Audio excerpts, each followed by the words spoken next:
Рисунки, песни и все мероприятия, которые проходили в лицее имени Дмитрия Мавроди на протяжении первого полугодия, вошли в 87-й номер журнала «Гюнещик», автором которого является заведующий отделом истории и этнографии НИЦ Гагаузии имени Марии Маруневич Степан Булгар. Увидели потенциал лицея Мавроди.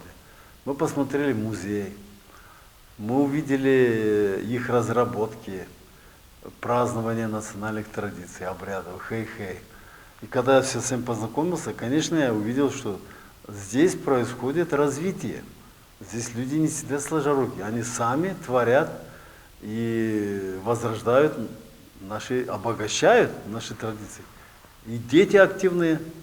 Как отметил директор лицея имени Дмитрия Мавроди Максим Болгар, учебное заведение тесно сотрудничает с НИЦ Гагаузии. Было предложение опубликовать в одном из журналов «Гюнещик», который выходит на гагаузском языке, рисунки, стихи, сочинения учеников.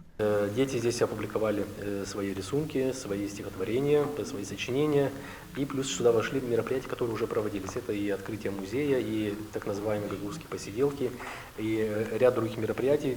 На 90% журнал посвящен мероприятиям, которые прошли только за полгода на гагаузском языке. Ученики лицея имени Дмитрия Мавроди с огромным удовольствием откликнулись на публикацию своих произведений. Журнал раскрыл, можно сказать, наши таланты, потому что многие дети стесняются, как-то сжаты журнал и сценки, которые Степана для нас проводит, они помогают нам раскрывать наши таланты и помогают развивать гагаузский язык. Я был рад, что в этом журнале есть я и мои со школы, все ребята, и хочу поблагодарить всех, кто в этом участвовал. Он дает другому поколению понять, что надо сохранять наш язык, потому что этот журнал написан только на гагаузском, и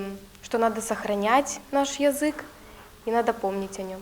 Это не первое мероприятие, проведенное совместно с НИЦ Гагаузии. Надеюсь, что это учебное заведение сможет на хорошем уровне показать результаты и как можно больше учащихся вовлечь в программу по изучению и углублению, расширению гагаузского языка. Впереди у учебного заведения много планов. В настоящее время преподаватели вместе с учениками готовятся ко дню гагаузского языка и письменности Ана-Деля-Мис, который ежегодно отмечается 27 апреля.